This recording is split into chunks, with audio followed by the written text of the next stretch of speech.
konten.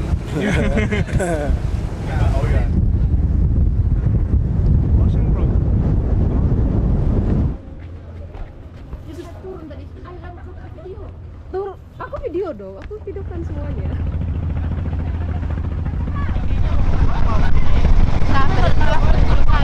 Gara-gara saya tidak lolos status kayak gara-gara kasih Eva. Kenapa saya? Gara-gara Sri dari stop buat status kayak.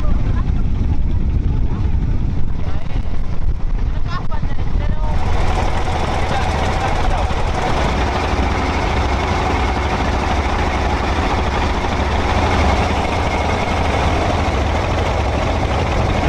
Jawa Timurnya mana, Mas? Tuban. Oh, Tuban. Saya bukan Jawa Timur sih, cuma numpang domisili di sana aja. Oh iya, Dari mana, Mas?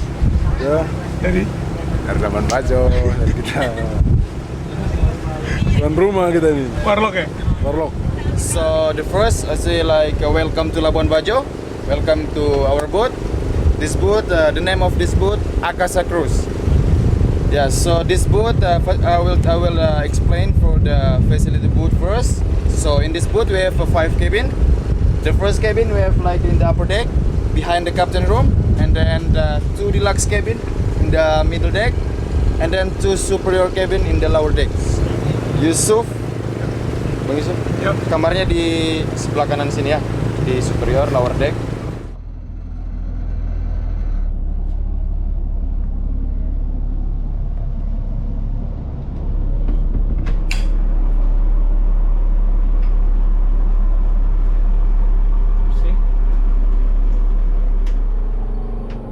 This is my room. Let's go. Check out.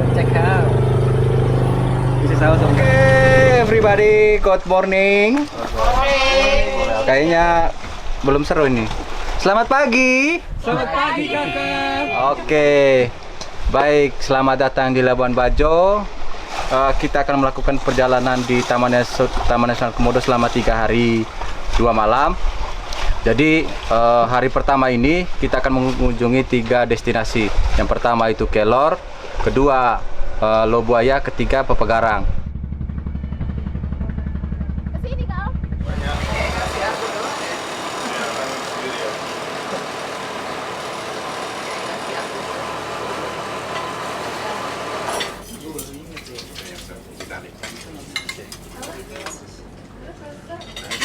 Mainkan. Asal orang Manggarai.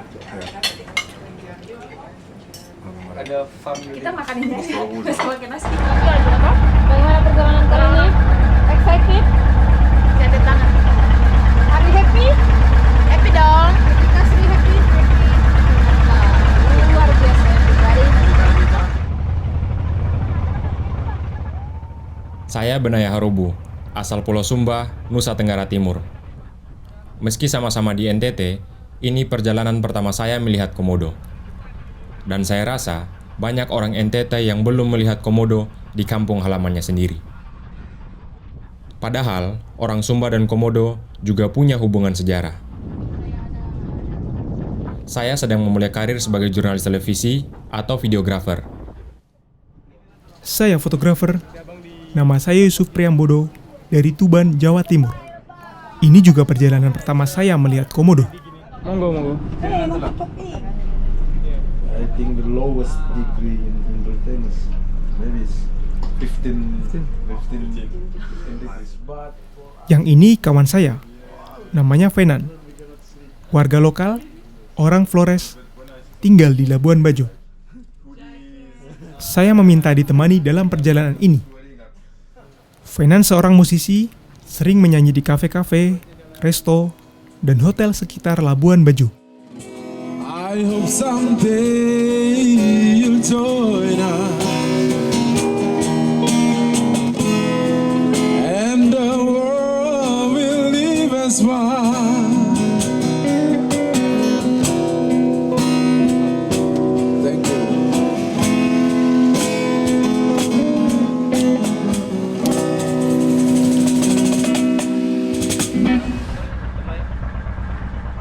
Meski saya dan Yusuf terlihat berbeda nasib untuk melihat komodo, tapi sesungguhnya kami teman satu perjalanan.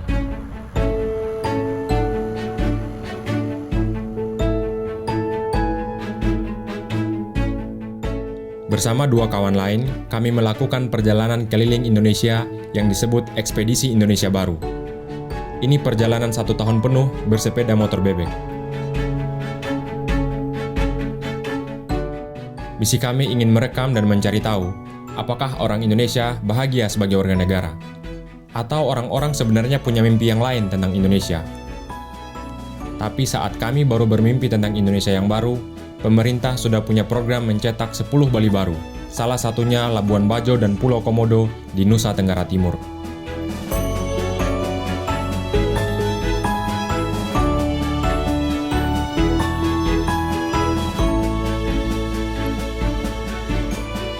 Maka, kesanalah kami menuju. Tentu tak salah jika ada daerah yang ingin seperti Bali. Turis akan banyak datang, yang menganggur bisa bekerja, dan ekonomi akan tumbuh. Tapi sebelum itu, ada 3 pertanyaan yang perlu dijawab. Pertama, dari kue ekonomi yang dihasilkan seperti Bali, siapakah yang paling menikmati bagian terbesar?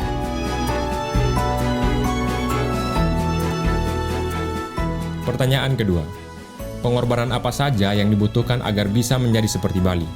Dan siapa yang paling banyak berkorban?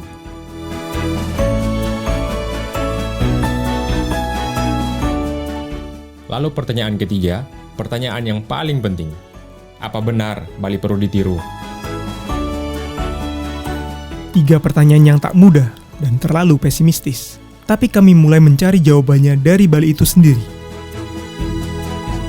Lalu singgah di Mandalika Lombok yang juga akan dibangun menjadi Bali baru. Sampai akhirnya tiba di Labuan Bajo dan Pulau Komodo. Dan kami merasa datang di saat yang tepat. Pulau Komodo, ada Pulau Rinca, ingin kita jadikan wisata yang premium.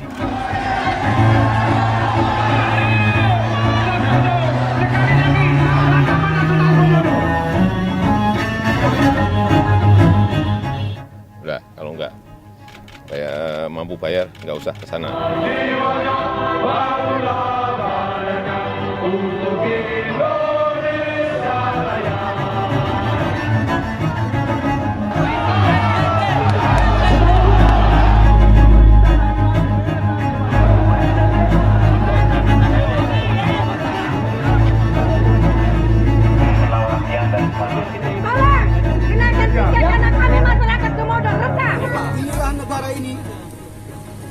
Kebebasan menyampaikan pendapat di umum dikebiri.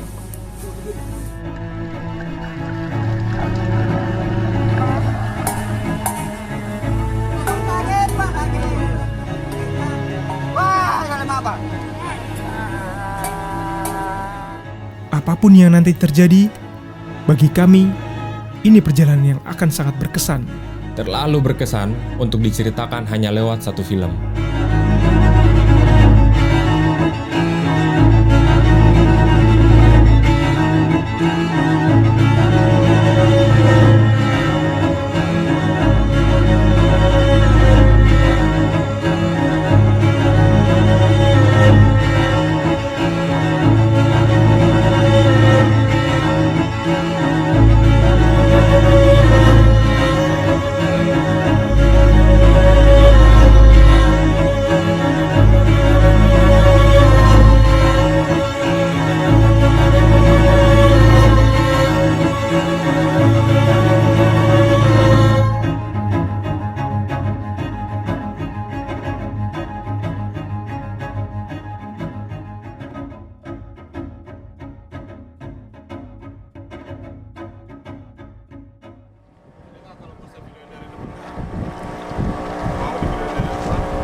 Halo tuan tanah, tuan rumah.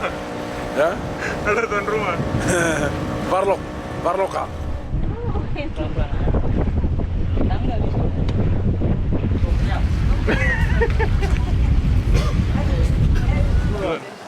Tuan. Abang aku ambil gambar.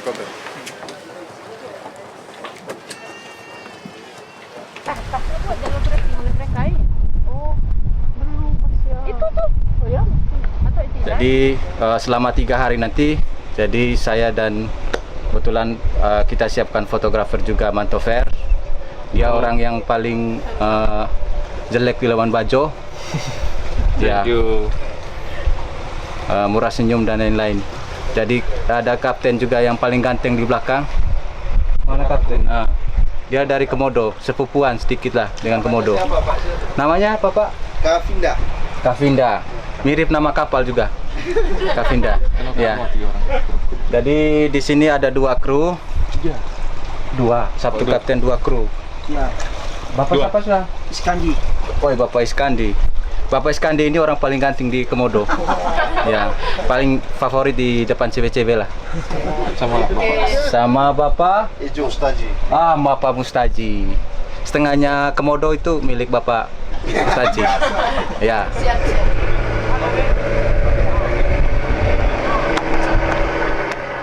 Ketika pemandu wisata membuat lelucon bahwa kapten kapal kami adalah saudara sepupu Komodo, saya anggap itu lelucon yang merendahkan. Tapi di akhir perjalanan nanti, saya paham, itu bukan lelucon kosong.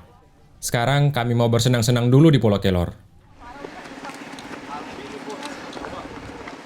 Pulau Kelor juga menjadi tujuan pertama dari 3 hari paket wisata Pinisi kami. Nah, semangat. Mantap, Oma. Mantap, Oma. Tenang-tenang aja. Naik lagi. Oh, ke situ. Ini di sini. Sini. Ada turun satu tangga. Turun lagi gue. Satu aja. Ya Bagus. ampun. Seperti turis lain, saya dan Venan harus antre untuk berfoto di spot terbaik pulau ini. More close. Come. 2, 3. Smile.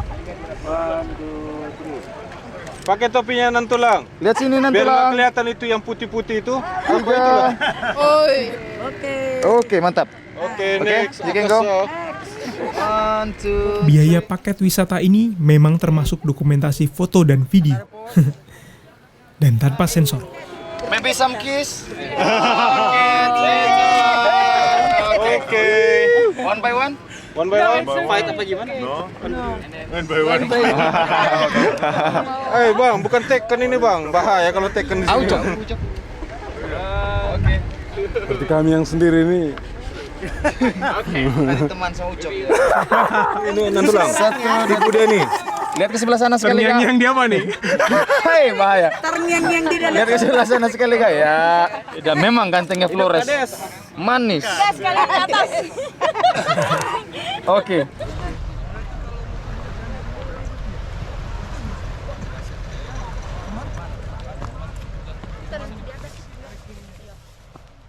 Rombongan kami berusaha mencapai puncak Pulau Kelor.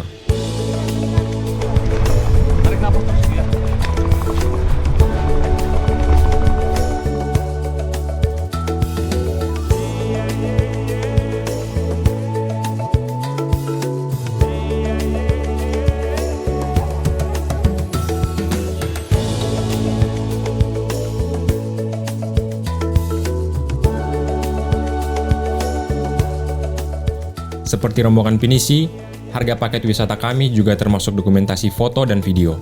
Sebab, foto-foto inilah yang paling penting untuk dipamerkan di media sosial.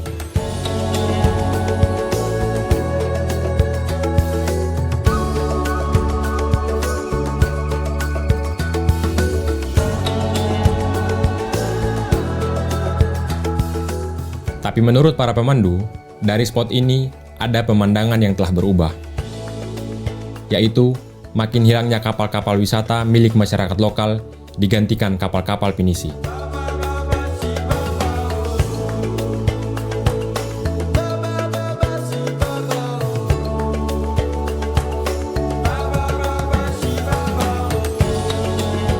Pada tahun 2020, jumlah kapal wisata yang memiliki izin operasi di kawasan ini mencapai 400 unit, dan sebagian besar adalah Pinisi. Jumlahnya bisa mencapai 1000-an jika yang tidak berizin juga dihitung. Dengan biaya pembuatan antara 2 hingga 15 miliar rupiah, tak sulit menebak kelompok ekonomi mana yang bisa memiliki kapal-kapal ini, dan kelompok turis mana yang ada di dalamnya. Tentu saja ada harga ada rupa, dan masing-masing memiliki pangsa pasarnya sendiri. Kapal pinisi yang dinaiki Presiden Joko Widodo misalnya, memasang tarif Rp97 juta untuk paket wisata 3 hari 2 malam. Kapasitasnya 8 orang, jadi rata-rata Rp12 juta per orang. Ini tarif sebelum pandemi tahun 2020. Nama kapalnya Pinisi Felicia yang dimiliki oleh grup Pelataran, salah satu jaringan hotel dan restoran kelas atas di Indonesia.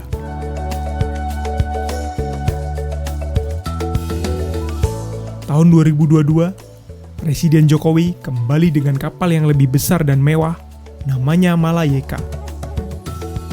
Pemiliknya masih sama, grup Pelataran.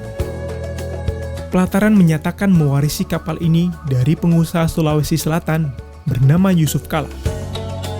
Ia mantan Wakil Presiden Republik Indonesia. Di sejumlah situs wisata, tarif menyewa kapal-kapal pinisi mewah atau kelas luxury ini dibanderol antara 200 hingga 400 juta rupiah untuk paket 3 hari 2 malam. Sementara yang ini kapal milik Hotel Bintang 5, Ayana. Semoga suatu saat saya bisa mencoba ya. Kalau kapal saya ini namanya Akasa.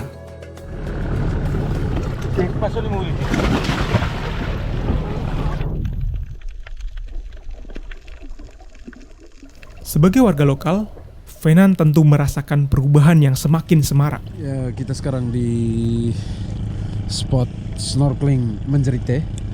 Jadi ini di sekitar sini ya, kampung Menjerite. Jadi ini masih tetap menjadi bagian. Ini Pulau Flores masih, hanya pantainya. Bagian sininya memang menjadi salah satu spot favorit untuk snorkeling kalau Anda berwisata ke Labuan Bajo, secara khusus di dalam perairan di dalam kawasan Taman Nasional Komodo dan sekitarnya. Ini di sini kita lihat saja, ini banyak sekali yang snorkeling sore hari ini di sini, dan rata-rata semuanya tamu-tamu di kapal pinisi, baik yang open trip atau juga yang private. Jadi kita bisa saksikan itu ya.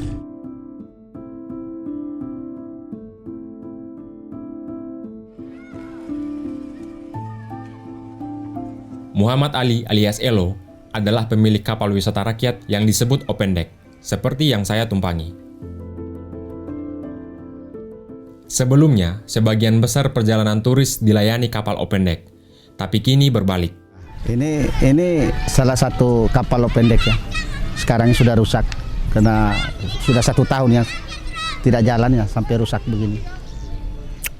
Masalah Open Deck saya katakan dari 80% ya, itu awal. Tapi sekarang dari 80% itu paling ada tinggal 15%.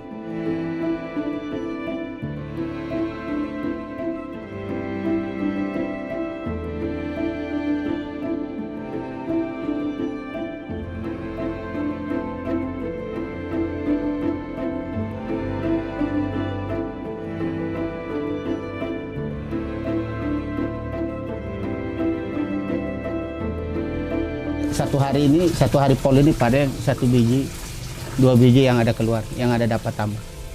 Ya, dari 50 biji yang ada keluar ini 2 biji saja ini. 1 hari ini. Jadi yang lain-lain ini ya sudah di pelabuhan saja ini.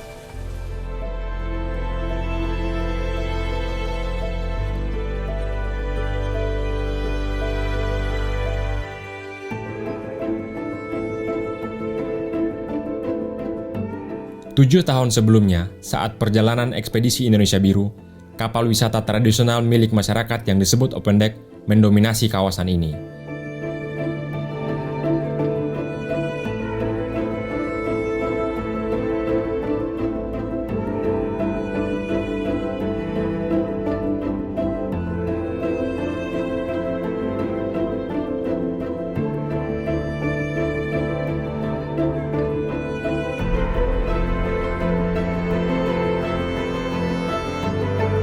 Saat itu, jumlah kapal pinisi bisa dihitung dengan jari.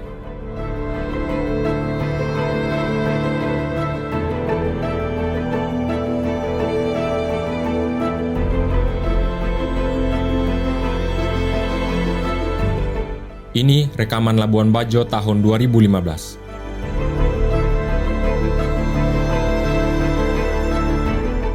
Dan ini perairan Labuan Bajo hari ini.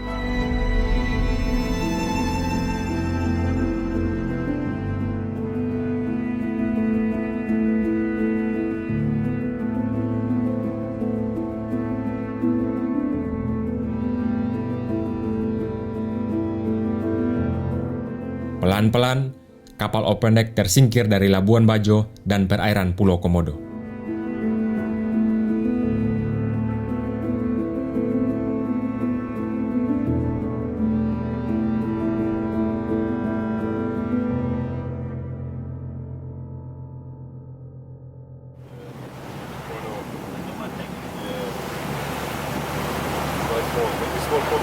Keberadaan pinisi ikut membentuk segmen pasar pariwisata di Labuan Bajo. Kalau ekonomi para pelancong semakin makmur, tak ada salahnya memanjakan diri sendiri. Menurut Nakoda Yonatan, hampir semua kapal pinisi sudah dirombak dari aslinya untuk mengikuti kesenangan para turis. Kalau original ada beberapa di sini. Sebenarnya kayak sana itu original, dia sana itu ada pinisi hatiku yang warna biru itu masih original dia, masih model-model aslinya dipertahankan. Enggak persaingan pasar juga sih Bang, kalau misalkan dia pertahankan original aslinya pinisi, kemungkinan besar kalau masyarakat lokal kurang tertarik. Kalau bule mungkin tertarik dia dengan original pinisi, akan tetapi kalau yang dari Jakarta dia lebih suka yang ada cabinnya, yang kamar mandinya bagus. Kalau original kan nggak mungkin seperti itu dia. Berapa? Pas. Ayo. Nah itu. Apa?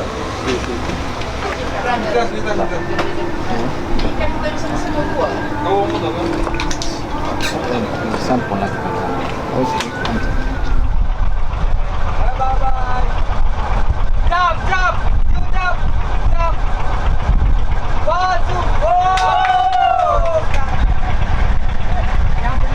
Tersingkirnya pemain wisata kecil bisa semakin buruk dengan rencana pemerintah yang menjadikan kawasan ini sebagai tujuan wisata prioritas dan super premium, alias wisata khusus orang-orang berduit. Artinya Labuan Bajo, ada Pulau Komodo, ada Pulau Rinca, kemudian ada lautnya, sehingga pembenahan kawasan, pembangunan fasilitas-fasilitas pendukung itu betul-betul terintegrasi semuanya. Karena ini memang ingin kita jadikan wisata yang premium. Jadi untuk teman-teman di seluruh wilayah Indonesia dengan menjalankan protokol kesehatan yang ketat dan disiplin, kita dukung pariwisata Labuan Bajo sebagai salah satu destinasi super prioritas. Di sini kita akan temukan sensasi yang betul-betul kelas dunia. Terima kasih. Tak perlu pesimistis dulu. Konsep wisata super prioritas atau wisata premium itu maksudnya begini. Agar Taman Nasional dan Habitat Komodo tidak rusak, jumlah orang yang datang harus dibatasi. Kita menyaksikan Komodo Dragon Wildlife. Bayangkan stresnya Komodo jika setiap akhir pekan situasinya seperti ini. Atau puncak Pulau Padar di akhir pekan yang dipenuhi orang seperti ini.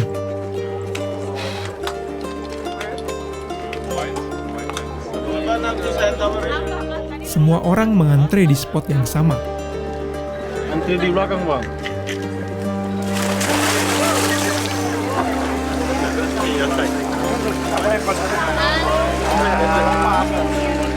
Bahkan snorkeling di laut pun serasa di kolam renang belakang komplek.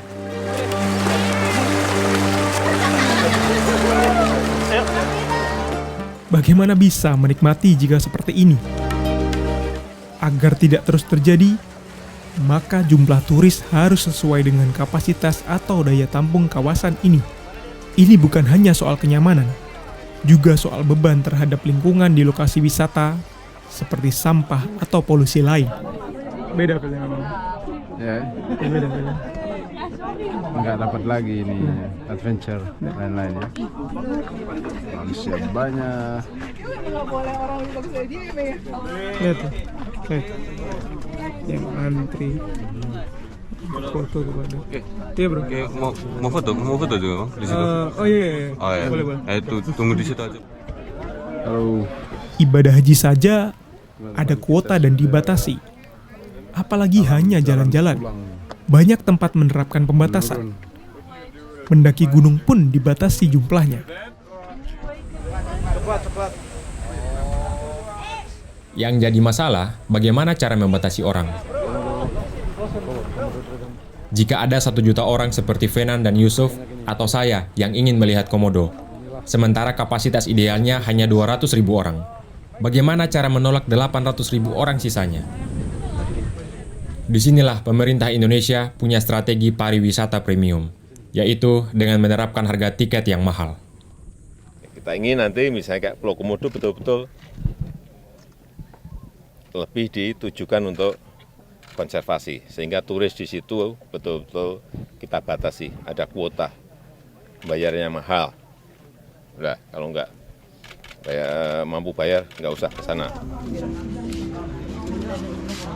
Jika sebelumnya wisatawan hanya membayar tiket ratusan ribu rupiah, dengan konsep wisata premium, tiket masuk Taman Nasional Komodo dinaikkan menjadi 3,7 juta alias melonjak berlipat-lipat. Itu hanya untuk tiket masuk kawasan, belum tiket pesawat, penginapan, transport, makan, jajan, hingga membayar perahu wisata seperti pinisi atau open deck. Don't close. Wait. Stop. Justru itu, karena mahal, jumlah turis yang datang akan terseleksi dengan sendirinya. Sehingga habitat Komodo tidak terbebani dengan banyaknya manusia. Ben dan 800.000 kawannya bisa melihat Komodo di YouTube atau Instagram saya. Warga negara seperti saya dan kawan-kawan terancam tak bisa melihat atau berfoto langsung dengan Komodo. Meskipun KTP saya NTT.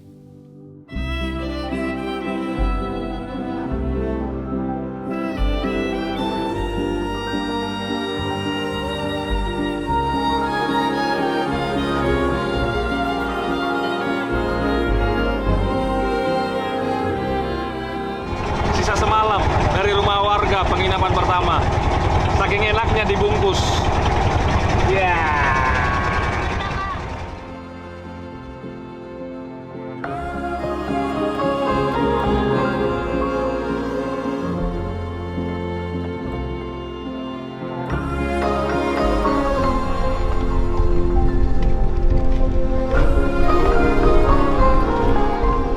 Satu-satunya peluang bagi kami untuk melihat Komodo adalah di Pulau Rinca.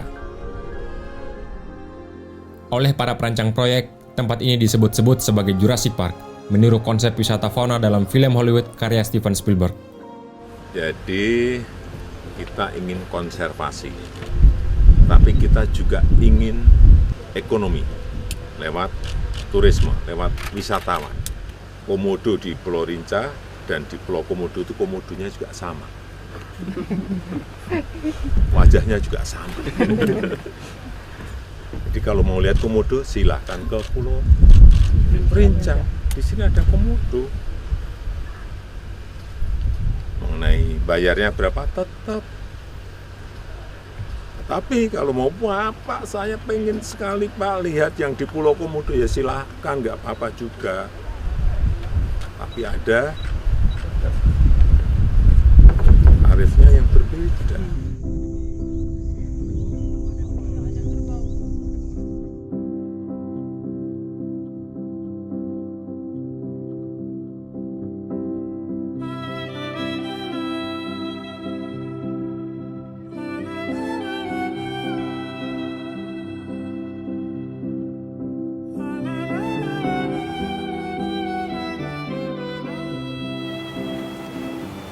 Pulau Rinca yang disebut-sebut sebagai Jurassic Park itu tidak terlalu menarik bagi turis pinisi seperti kami. Kami tidak singgah di Rinca.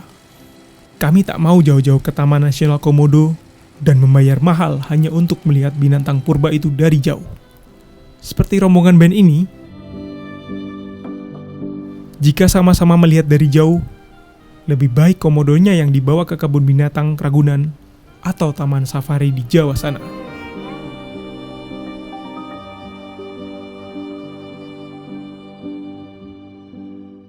Saat kami singgah di Pulau Rinca, turis sedang sepi. Infrastruktur yang dibangun dengan dana proyek 70 miliar rupiah ini tampak memang tak diminati. Padahal sebelumnya, Pulau Rinca termasuk tujuan utama selain Pulau Padar dan Pulau Komodo. Di sini ada sekitar 1050 ekor komodo. 15 ekor di antaranya sudah terhabituasi alias jinak. Ini rekaman Pulau Rinca tahun 2015.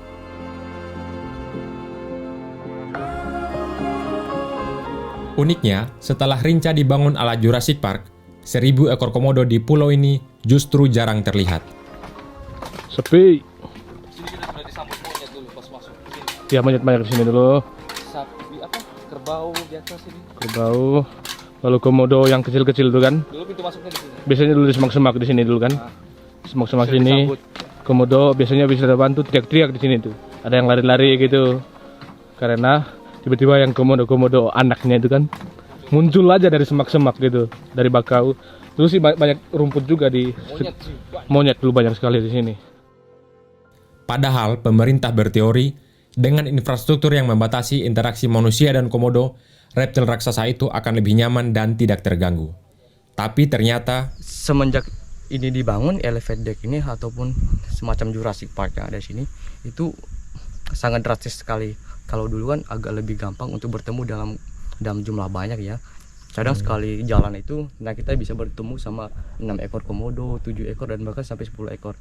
Kalau sekarang satu pun itu agak lebih sulit sekarang. Karena adanya kayak semacam ini, elevated deck ini gitu. jadi bikin saya komodo juga minder ke sini. Komodo juga agak minder juga sekarang, kemungkinan seperti itu ya. Jadi jangan-jangan komodo tidak terganggu oleh manusia. Komodo di sini tampaknya justru lebih terganggu dengan bangunan-bangunan beton infrastruktur ini. Dulu di sekitaran sana ya, itu ada mes di sana. Mes yang warnanya kuning, dan itu hampir banyak juga dulu. Sama di bagian belakang sini juga dulu banyak. Nah, tapi sekarang sudah jarang sekali yang mau ke sini. Inilah bagian yang paling membingungkan dari gagasan pemerintah. Dengan hilangnya minat turis ke Pulau Rinca, orang-orang seperti Yusuf dan Fenan justru berbondong-bondong memenuhi Pulau Komodo, sehingga tekanan manusia terhadap komodo di Pulau Komodo menjadi jauh lebih berat. Padahal tadinya, beban ini dibagi dengan komodo-komodo di Pulau Rinca.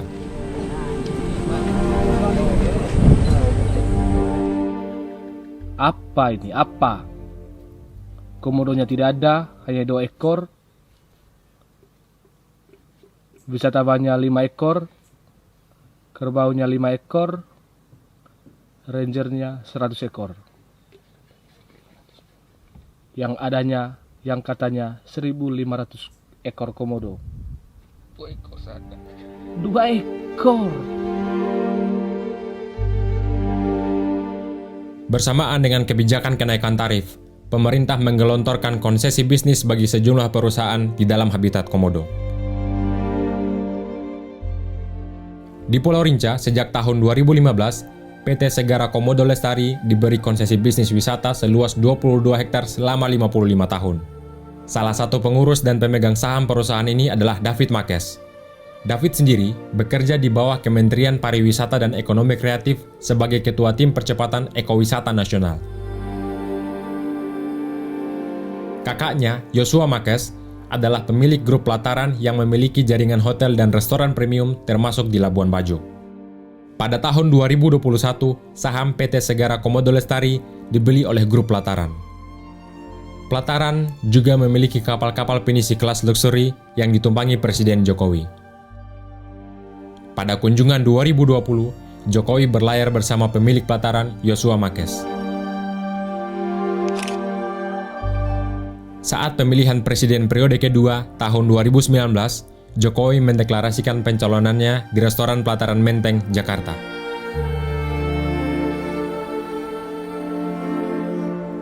Di grup Pelataran juga ada nama pengusaha Rosano Barak. Ia adalah rekanan bisnis keluarga Presiden Soeharto yang juga ipar Ketua Partai Nasdem, Surya Paloh.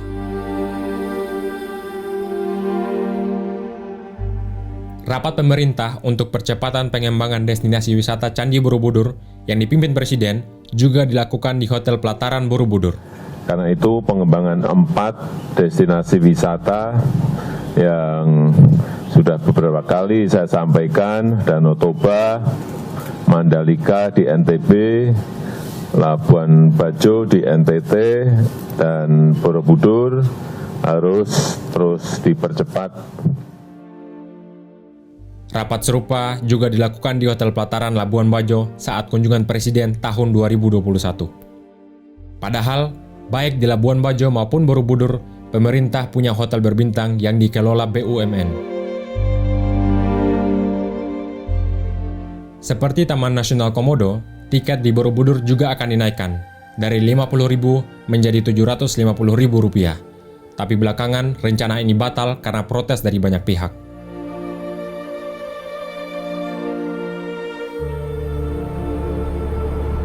Ini hari pertama. Besok kami akan melihat komodo di habitatnya di Pulau Komodo.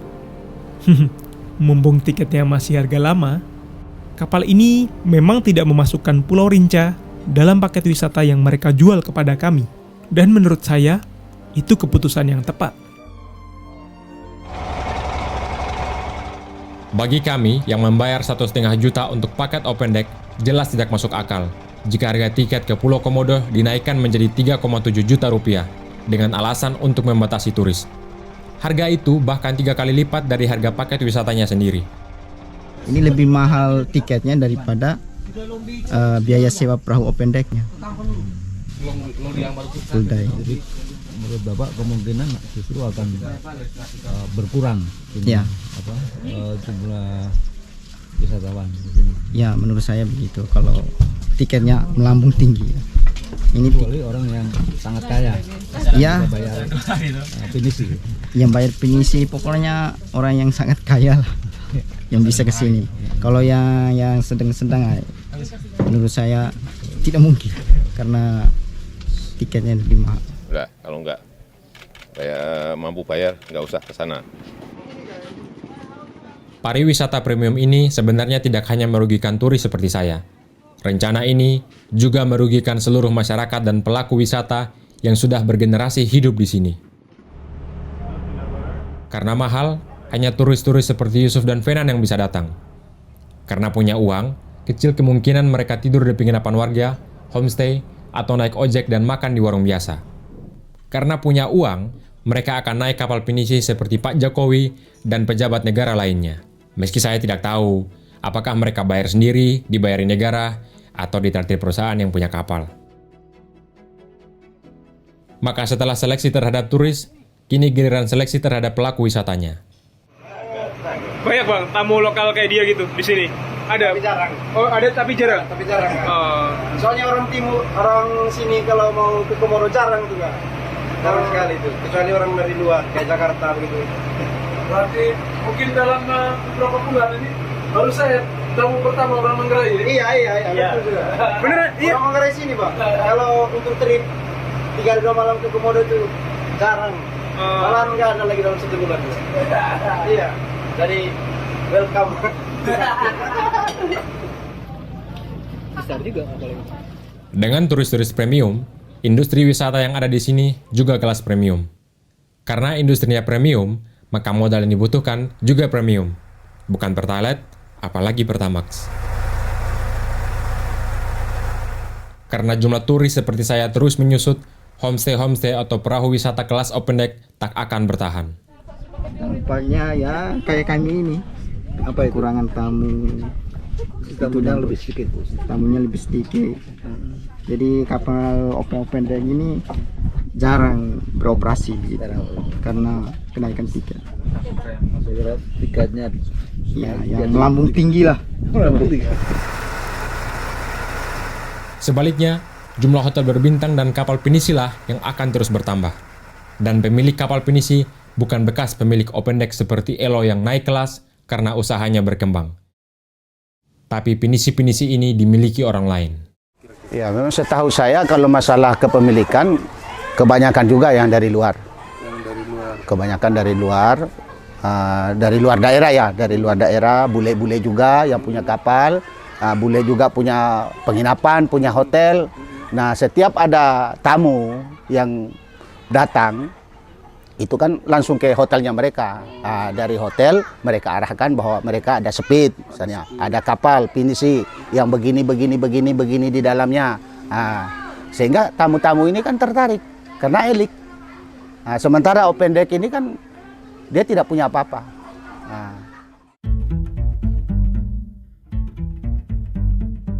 Menurut data Dinas Pariwisata Kabupaten Manggarai Barat, pada tahun 2022 tercatat setidaknya 20 hotel berbintang di Labuan Bajo. Dan sebagian besar adalah jaringan hotel yang dimiliki perusahaan Jakarta atau Bali.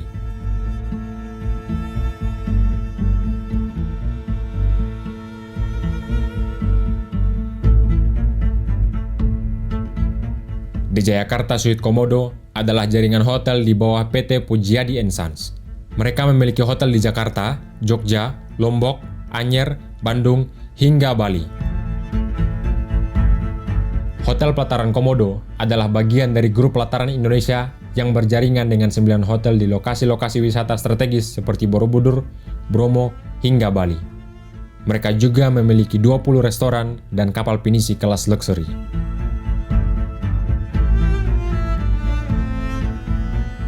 Hotel Ayana Komodo dimiliki pengusaha Rudi Suliawan yang juga mengoperasikan 9 hotel lain. 3 di antaranya di Jimbaran, Bali seluas 90 hektar dengan 570 kamar, 17 restoran, dan 11 kolam renang. Rudi Suliawan adalah pendiri Mid Plaza, sebuah perusahaan properti dan penyedia infrastruktur telekomunikasi yang dikenal dengan Bisnet, jaringan internet dengan kabel optik. Ia pernah masuk dalam majalah Forbes sebagai salah satu orang terkaya di Indonesia. Berikutnya adalah Hotel Sudamala Komodo, bagian dari jaringan hotel grup Sudamala milik pengusaha Benyamin Subrata, yang berbasis di Jakarta dan Bali. Di Kabupaten Manggarai Barat atau Labuan Bajo, mereka juga memiliki Hotel Sudamala Resort Seraya di Pulau Seraya Kecil, selain memiliki hotel di Sanur Bali dan Senggigi Lombok.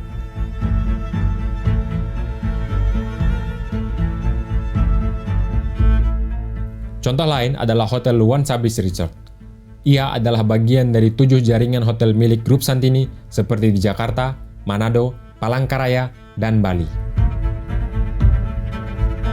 Santini Group adalah perusahaan yang bergerak di bidang properti, suku cadang mobil, infrastruktur, hingga pertambangan yang dimiliki pengusaha Sofyan Wanandi. Sofyan Wanandi pernah menjadi ketua tim ahli wakil presiden di era Yusuf Kala.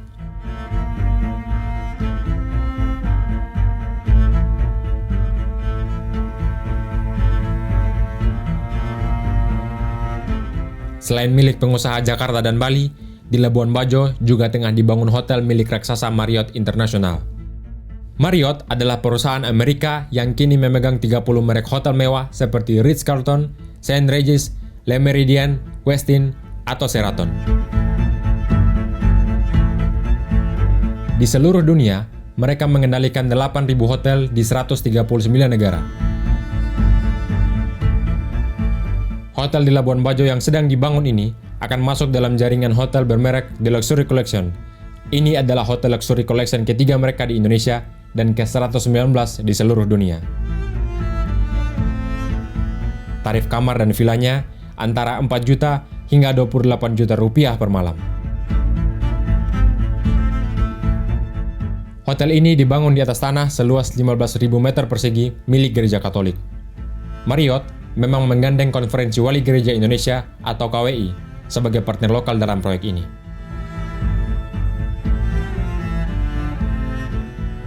Mendesain Labuan Bajo sebagai tujuan wisata super premium dikhawatirkan mematikan ekonomi warga yang tak sanggup bersaing, baik secara modal maupun manajerial. Tak heran setelah pemerintah mengumumkan gagasan pariwisata premium dengan menaikkan tiket masuk hingga 3,7 juta rupiah, para pelaku wisata melakukan mogok massal.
Kebebasan menyampaikan pendapat yang diberi.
Sebenarnya tak hanya pelaku wisata menengah ke bawah yang turun ke jalan, para kru dan operator pinisi pun ikut bergabung. Sebab, ada juga tarif kapal pinisi yang hampir sama dengan harga tiket pemerintah, alias tak semua pinisi berkelas luxury. Dengan harga tiket Taman Nasional hingga 3,7 juta rupiah, naik pinisi yang paling murah sekalipun, pengeluarannya akan menjadi 2 kali lipat, seperti pinisi yang kami naiki ini. I heard that they wanted to tax like 3 million to go to Chile Komodo, no? Yeah. 3.5, 3.7. Yeah. I heard that. 3.7 million. So, Andre? Tiket Taman Nasional semuanya ya guys, tidak naik ya. Masih masuk lah ya. Kalau mau datang ke Labuan Bajo, calling Ucok ya Pak. Ini ada di bawah nomornya nih, tinggal hubungi. Apalagi wacana kenaikan tiket yang tahun depan ini kan sudah 100% pasti mati usaha. 3750. Iya, 3750. Itu buat orang diving enggak jadi masalah kan, tetapi kalau buat orang Indonesia yang ingin datang jalan-jalan ke sini ya mendingan ke Thailand lah Bang daripada ke sini.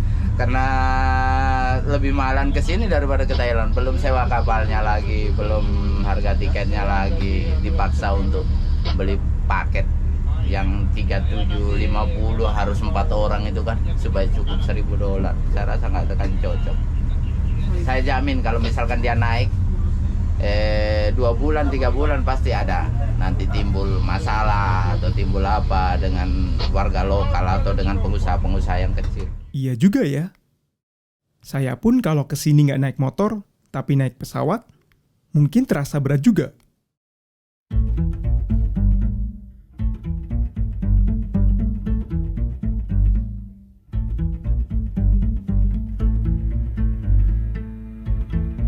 Dari Jakarta ke Labuan Bajo, tiket pesawatnya saja sudah hampir 4 juta rupiah pulang pergi.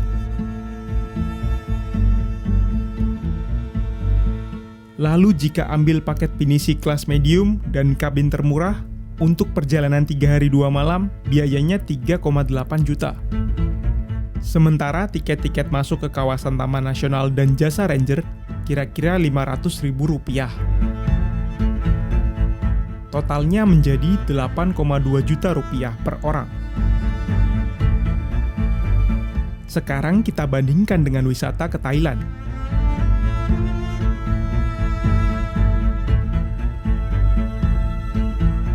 Tiket pesawat Jakarta-Bangkok sekitar 3,7 juta rupiah pulang pergi.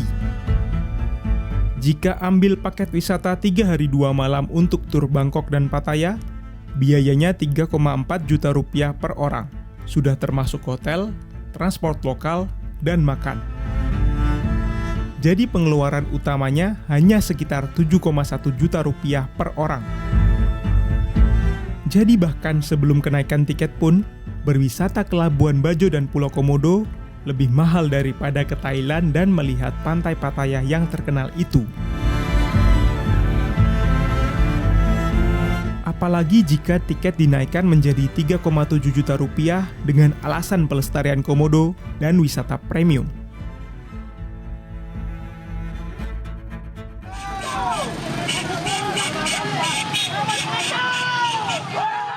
Tak heran jika aksi mogok massal dan unjuk rasa para pelaku wisata ini melibatkan banyak orang. Itu baru mereka yang ada di Labuan Bajo, belum protes warga masyarakat yang ada di Pulau Komodo. Hah? Pulau Komodo ada penduduknya? Beneran? Apa nggak digigit?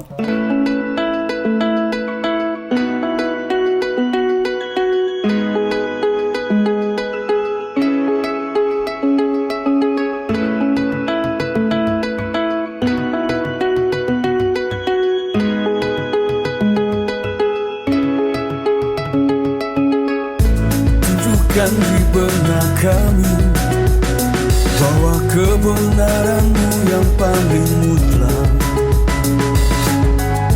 Gambarkan di jantung kami bahwa ceritamu harus dipercaya. Sebab terdapat mudah percaya menjebak kami mati. Sebab terdapat hidup dan diam membuat kami ditindas. Oh, maka bayangkan kita bergerak melawan, menembus segala arus tanpa tertahan. Mungkin saat ini kau memilih bertahan, hingga tiba saatnya kau kan bangkit melawan. Untuk tidak batara pemerintah Komodo, maka kami pertahankan. Kini bayangkanlah semua terbalik, segala kemungkinan bisa terjadi.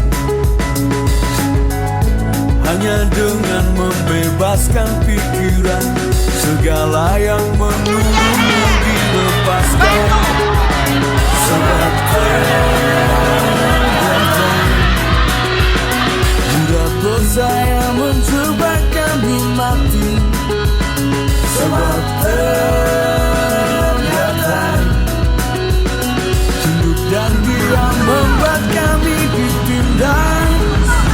Oh, maka bayangkan kita bergerak melawan, menembus segala arus tanpa tertahan. Mungkin saat ini kau memilih bertahan, hingga tiba saatnya kau kan bangkit melawan. Cukup terjadi di Jakarta dengan masyarakat Betawi, di Bali dengan masyarakat sana. Penyingkiran itu jangan lagi di sini.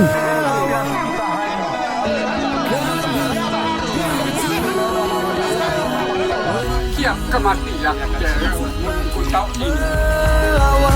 Oh, maka bayangkan kita bergerak melawan, menembus segala arus tanpa tertahan. Mungkin saat ini kau memilih bertahan, hingga tiba saat